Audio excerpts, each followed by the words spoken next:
तो स्टूडेंट्स, जैसे कि आप सभी जानते हैं कि हमने लास्ट वीडियो अपलोड किया था सॉल्यूशन चैप्टर को किस तरह से तैयार करना है, क्या क्या इंपॉर्टेंट टॉपिक है, उसके बारे में आपको लास्ट वीडियो के अंदर बताया गया था। कम्युनिटी पोस्ट के अंदर हमने अपडेट किए थे कुछ थियोरेटिकल क्वेश्चन जो चैप्टर सॉल्यूशन में से आपसे पूछे जा सकते हैं। अब आइए बात करते हैं उन क्वेश्चंस के लिए ही कि क्या क्या उनके सॉल्यूशन हैं और कैसे आपको उसको लिखना है। पहला क्वेश्चन जो मैंने वहाँ पे अपडेट किया था वो ये था, which is more concentrated 1 molar और 1 molar solution. Which is more concentrated 1 molar और 1 मोलर सॉल्यूशन। एक क्लासिकल क्वेश्चन है, आप अच्छे से जानते हैं। मोलैरिटी का मतलब होता है number of mole present in 1000 cc of solution. 1000 cc of solution का मतलब हुआ कि वहाँ पर सॉल्वेंट 1000 cc से कम होगा, क्योंकि कुछ ना कुछ सॉल्यूट भी होगा। सॉल्वेंट और सॉल्यूट मिला के ही सॉल्यूशन वहाँ पर फॉर्म होगा। और मोलैलिटी का मतलब ये होता है number of mole present in 1000 gram of solvent. यानी हम ये कह सकते हैं कि मोलैरिटी के अंदर सॉल्वेंट का अमाउंट कम होता है, और जहाँ पर सॉल्वेंट का अमाउंट कम होता है वो सॉल्यूशन ज़्यादा कंसनट्रेटेड। तो आंसर लिखा जाएगा इस तरह से, 1 molar solution is more concentrated than 1 molar because of less amount of solvent in case of 1 molar solution. तो ये हमारा पहला क्वेश्चन था। आपसे कई बार क्वेश्चन ये पूछा जाता है कि वाटर की मोलैरिटी क्या है, तो वाटर की मोलैरिटी 55.5 आपको याद होनी चाहिए, क्योंकि एमसीक्यूज वाले क्वेश्चन भी अब आपके एग्जामिनेशन में आने हैं। तो इस तरह के जो छोटे मोटे क्लासिकल क्वेश्चन हैं वो आपके लिए काफ़ी ज़्यादा इंपॉर्टेंट बनते हैं। सेकंड क्वेश्चन जो मैंने आपको दिया था वो ये था, define 1D solution. 1D solution का देखिए मीनिंग क्या रहेगा, ये आपसे पूछा गया था। 1D का मतलब है 1 डीमल सॉल्यूशन, ऐसा सॉल्यूशन जिसकी डिमेलिटी 1 है। अब ये डिमेलिटी आखिर क्या होती है? डिमेलिटी का मतलब ये होता है number of mole of solute present in 1000 cc of solution at 0 degree centigrade. यानी जो मोलैरिटी की डेफिनेशन है वही डेफिनेशन है, बस टेम्परेचर 0 डिग्री सेंटीग्रेड लिया गया है। तो अगर आपसे कहा गया है 1D सॉल्यूशन, तो 1D सॉल्यूशन का मतलब है 1 mole of solute present in 1000 cc of solution at 0 degree centigrade, इसे 1D सॉल्यूशन कहा जाएगा। तो हमारा ये सेकंड क्वेश्चन था। थर्ड क्वेश्चन जो मैंने आपको दिया था वो ये था, what is the cause of positive deviation and negative deviation. जैसा कि आप आइडियल और नॉन आइडियल सॉल्यूशन के बारे में जानते ही हैं, मैंने अपने वीडियो में आपको कहा भी था कि इंपॉर्टेंट टॉपिक है। यहाँ पर एक क्वेश्चन आता है, what is the cause of positive deviation and the negative deviation. तो इसका सिंपल सा अगर 1 लाइनर आंसर हमें देना हो तो आंसर ये दिया जाएगा कि because of different force of attraction between solvent and solute as compare to solute solute and solvent solvent. देखिए, आपके पास सॉल्यूट है, आपके पास सॉल्वेंट है। सॉल्यूट पार्टिकल में एक फोर्स ऑफ अट्रैक्शन है, सॉल्वेंट पार्टिकल में एक फोर्स ऑफ अट्रैक्शन है। जब आप सॉल्यूट और सॉल्वेंट को मिक्स करते हैं तो सॉल्यूट और सॉल्वेंट में एक फोर्स ऑफ अट्रैक्शन डेवलप होता है। अगर जो नए फोर्सेस सॉल्यूट और सॉल्वेंट के बीच में बने हैं, इनका मैग्नीट्यूड पुराने फोर्सेस यानी सॉल्यूट सॉल्यूट और सॉल्वेंट सॉल्वेंट के बराबर है, तो सॉल्यूशन बनेगा आइडियल। लेकिन अगर जो नए फोर्सेस बने हैं वहाँ पे फोर्सेस ऑफ अट्रैक्शन लेस हैं, मोर हैं, तो ये पॉजिटिव डेविएशन और नेगेटिव डेविएशन का सॉल्यूशन हो जाएगा। तो हम जवाब इस तरह से देंगे, due to different strength of force of attraction between solvent and solute as compare to solute solute and solvent solvent, ये आपका जवाब बनेगा। और यहाँ पर खासतौर पर ध्यान रखिएगा, azeotropic mixture, azeotropic mixture. Azeotropic mixture जिन्हें डिस्टिलेशन के जरिए सेपरेट किया जा सकता है, और एज़ोट्रॉपिक मिक्सचर जिन्हें डिस्टिलेशन के जरिए सेपरेट नहीं किया जा सकता। अगला क्वेश्चन जो मैंने आपको दिया था वो ये था, what is the function of ethylene glycol in car radiator. What is the function of ethylene glycol. देखिए, जहाँ तक इथाइलिन ग्लाइकोल की बात है, non volatile solute. Non volatile solute आते ही कोलिगेटिव प्रॉपर्टी में पहुंच जाइएगा।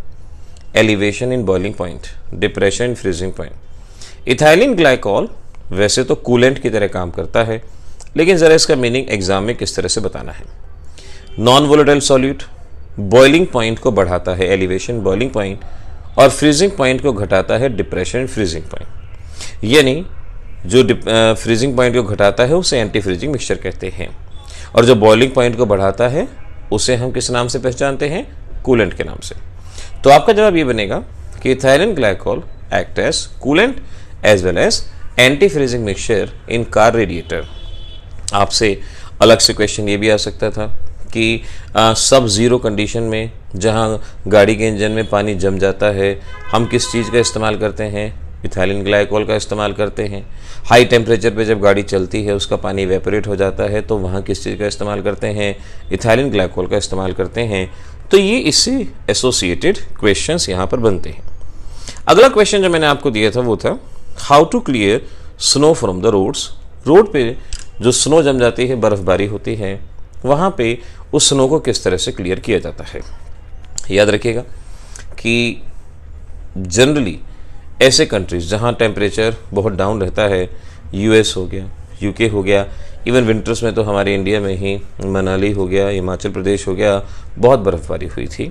जब ये बर्फ़ सड़क पे जम जाती है तो वहाँ पे ट्रैवल करना बहुत मुश्किल होता है। तो ऐसे में क्या करते हैं कि जहाँ बर्फ़ जम गई है वहाँ पे D icing agent ammonium acetate इस तरह के नॉन वोलेटाइल सॉल्यूट को वहाँ पर डाल दिया जाता है। नॉन वोलेटाइल सॉल्यूट के बीच में या आइस पार्टिकल के बीच के स्पेस को ऑक्यूपाई करता है और इससे बर्फ़ मेल्ट हो जाती है, और बर्फ़ मेल्ट होती है, पानी में बदलती है और अपने आप ही रोड से क्लियर हो जाती है। सो हम कहेंगे बाय एडिंग अमोनियम एसीटेट, और आपकी बुक में NaCl का इस्तेमाल किया जाता है। कहा जाता है why we add NaCl on the roads. अब आप इसका जवाब दे पाएंगे कि NaCl डी आइसिंग एजेंट की तरह काम करता है और जमी ही बर्फ़ को मेल्ट करने का काम करता है। बेटर रिएजेंट अमोनियम एसीटेट, याद रखिएगा। अगला क्वेश्चन है what care should be taken during intravenous injection. यानी दो तरह के इंजेक्शन होते हैं मेडिकल में। जब आप बच्चे जाएंगे, जब बच्चे नीट की तैयारी कर रहे हैं, उन्हें तो खासतौर पर पता होनी चाहिए। इंजेक्शन होते हैं जो वेन में लगाए जाते हैं, जिसके लिए ड्रिप लगाई जाती है, और एक ऐसे इंजेक्शन होते हैं जिनको मसल्स में लगा दिया जाता है। मसल्स में लगने वाले इंजेक्शन को इंट्रामस्कुलर IM इंजेक्शन कहते हैं, और जो वेन में लगते हैं उन्हें इंट्रावेनस इंजेक्शन या IV इंजेक्शन कहा जाता है। IV इंजेक्शन में हम जो लिक्विड हमारे ब्लड में ऐड कर रहे हैं, हमें ध्यान रखना चाहिए कि उस लिक्विड का ऑस्मोटिक प्रेशर और ब्लड का ऑस्मोटिक प्रेशर बराबर होना चाहिए। उस लिक्विड का ऑस्मोटिक प्रेशर और ब्लड का ऑस्मोटिक प्रेशर अगर बराबर नहीं होगा तो एक्सोऑस्मोसिस और एंडोऑस्मोसिस हो सकता है, जिससे ब्लड सेल डैमेज हो सकती हैं। तो ध्यान रखिएगा कि what care should be taken, इसका जवाब ऐसे देंगे आप, the osmotic pressure of liquid taken in the injection must be identical to that of blood in order to avoid exosmosis and the endosmosis. हमारे इस क्वेश्चन का आंसर यहाँ पे बनेगा। हमारा अगला क्वेश्चन है Why we sprinkle water on dried vegetable। देखिए इस क्वेश्चन के बारे में जान लीजिए। आपने देखा होगा अगर सॉल्ट सॉल्यूशन में अपनी फिंगर डालते हैं तो फिंगर के एंड्स हमारे सिकुड़ जाते हैं, उसका कारण होता है एक्सोऑस्मोसिस। लेकिन वेजिटेबल्स के साथ क्या होता है कि जब वेजिटेबल्स में ज़्यादा हवा लगती है या जब उसका ज़्यादा हीट लगती है, तो हीट लगने की वजह से, हवा लगने की वजह से उनकी सरफेस पे जो मॉइस्चर होता है वो वहाँ से इवेपोरेट हो जाता है और वेजिटेबल्स सूखी सूखी सी महसूस होती हैं, पुरानी महसूस होती हैं, बासी वेजिटेबल महसूस होती हैं। तो ऐसे केस में क्या करते हैं कि उनके ऊपर पानी छिड़कते हैं। कभी आपने सब्जी बेचने वाले को देखा होगा, वो सब्जी पे पानी छिड़कता है, उनको होश में लाने की कोशिश करता है। अब सीधी सी बात यही है, पानी छिड़कने का मकसद क्या होता है? एंडोऑस्मोसिस, यानी बाहर से वाटर वो फ्रूट एब्जॉर्ब कर ले ताकि जो वहाँ पर उनकी जो लुक्स है वो जो पुरानी सी वेजिटेबल जो लग रही हैं वैसी वेजिटेबल ना लगे। तो आपका जवाब होगा because of endosmosis the dried fruit and vegetable looks fresh, ये आपका जवाब होगा। तो इस तरह से आपके इस क्वेश्चन को ऑस्मोसिस में एक्सोऑस्मोसिस एंडोऑस्मोसिस के बेसिस पे काफ़ी क्वेश्चन आता है। ऐसे क्वेश्चन में खास तौर पे ध्यान रखना चाहिए। अगला क्वेश्चन मैंने आपको दिया था, why deep sea divers use helium instead of N2। बहुत ही ज़्यादा इंपॉर्टेंट क्वेश्चन इसको माना जाता है, याद रखिएगा।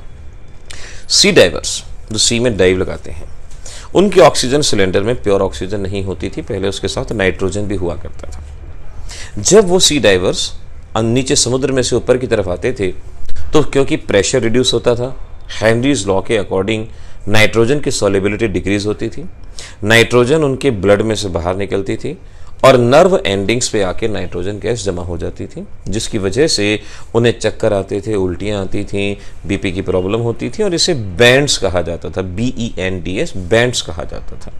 क्वेश्चन आता है व्हाट इज बैंड्स, तो बैंड्स में बता सकते हैं deposition of nitrogen on the nerve ending which create vomiting, which create headache type of problem, इसे बैंड कहते थे।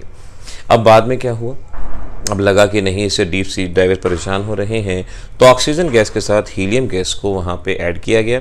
हीलियम गैस इनर्ट गैस है और हीलियम गैस बहुत हल्की गैस है। जब सी डाइवर्स जब ऊपर की तरफ आते हैं तो हीलियम नर्व एंडिंग पे जमा नहीं होती और किसी भी तरह से बैंड जैसी प्रॉब्लम नहीं कॉज करती। देखिए ये वो सभी क्वेश्चंस थे जो आपके थ्योरेटिकल क्वेश्चन सॉल्यूशन चैप्टर में से पूछे जाते रहे हैं।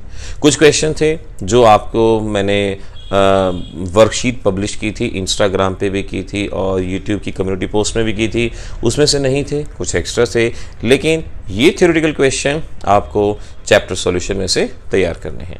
आगे आने वाले वीडियोस में ऐसे ही हर चैप्टर में से आने वाले इंपॉर्टेंट क्वेश्चंस के बारे में बात करेंगे, टॉपिक्स के बारे में बात करेंगे। क्या आप बनना चाहते हैं डॉक्टर और इंजीनियर?